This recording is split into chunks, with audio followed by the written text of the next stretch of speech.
You write a piece of code on your laptop. It works perfectly. You hand it off to be deployed on the production server, and it immediately crashes. This is environmental drift, the frustrating reality that an application relies on a highly specific web of system libraries, configurations, and operating system rules to function. For a long time, the standard fix was to deploy monolithic applications directly onto physical hardware. If you had multiple applications sharing one server, their dependencies would inevitably clash, creating a messy, cascading failure across the entire system. The industry's first major architectural evolution to solve this was the virtual machine. The goal was simple: isolate applications so they couldn't interfere with each other. This diagram shows how that isolation is achieved. You take your physical hardware at the base and add a software middleman called a hypervisor. The hypervisor slices up the physical server's CPU, memory, and storage, and distributes them into separate, virtualized compartments. But look at what sits inside each compartment. Every single isolated application requires booting its own full, gigabyte-heavy guest operating system just to run. That means if you want to run 10 isolated applications, you are booting and maintaining 10 separate operating systems. A massive chunk of your CPU and RAM is consumed purely by the background tasks of those duplicate environments before your actual code even executes. Virtual machines successfully walled off applications from each other, but the cost of that isolation was terrible resource inefficiency. Docker popularized a different approach: containerization. Instead of virtualizing the physical hardware, containers virtualize the operating system. Side by side, the difference is clear. The VM stack requires a hypervisor and multiple heavy guest operating systems. The container stack replaces the hypervisor with a container engine. Notice what's missing: no guest operating systems. Every containerized application communicates directly with a single host OS kernel. Because they share the host kernel, containers never have to boot up an operating system. When you start a container, it launches in mere milliseconds, exactly like a standard process on your computer. They also take up a fraction of the storage space. Without the bloat of a full OS, container files are measured in megabytes rather than gigabytes. This leads to vastly improved deployment density. A single server that struggles to run 5 virtual machines can comfortably host dozens, sometimes hundreds, of containers. Stripping away the duplicate operating systems increases hardware efficiency. Your infrastructure becomes denser, faster to scale, and cheaper to operate. This raises a practical question. If multiple containers are sharing the exact same operating system, how do they stay secure and isolated from one another?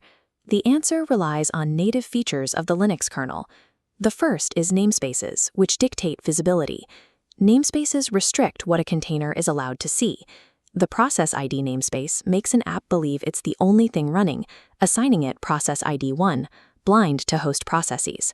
Similarly, the network namespace gives each container a private virtual network stack and IP address, preventing port conflicts. If namespaces dictate what a container can see, control groups, or C groups, dictate what it can use. C groups enforce strict limits on hardware allocation. You can cap a container to use only 500 megabytes of RAM or a specific percentage of CPU.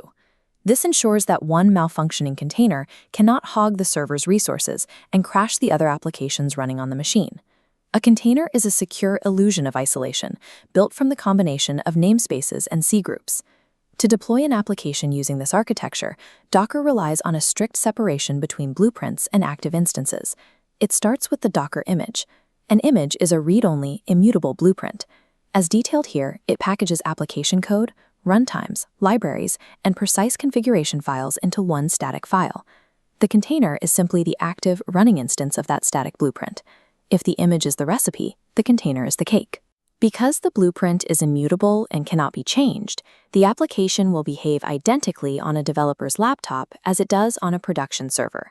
The environment is locked in. Engineers create these images using a Docker file, which is a sequential list of instructions detailing exactly how to compile the environment. As Docker executes these instructions, it caches each step as a separate layer. If you update one line of code, Docker only rebuilds that specific layer and reuses the rest. This caching mechanism cuts build and update times from minutes down to seconds.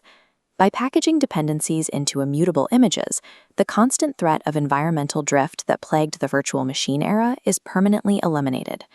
Containers require a very specific trade-off. You are trading complete hardware and OS independence for extreme speed and density. Because containers share the host machine's kernel, they must be compatible with it. You cannot natively run a Windows container on a Linux server. The base architecture simply won't fit. There is also a security consideration. While namespaces and C groups provide solid isolation, virtual machines still offer harder, hardware-level security boundaries. If an attacker breaches a shared kernel, every container on that host is compromised. Because of these trade-offs, virtual machines remain mandatory for certain workloads. If you need to support legacy operating systems, or test software across diverse OS environments, or operate under strict compliance rules that mandate hardware-level separation, you need a VM. Conversely, containers are the definitive choice for building modern microservices, deploying scalable web applications, and optimizing your cloud computing budget.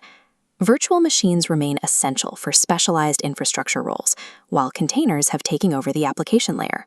The transition from heady virtual machines to agile containers moves the focus of IT from managing simulated hardware to directly managing applications.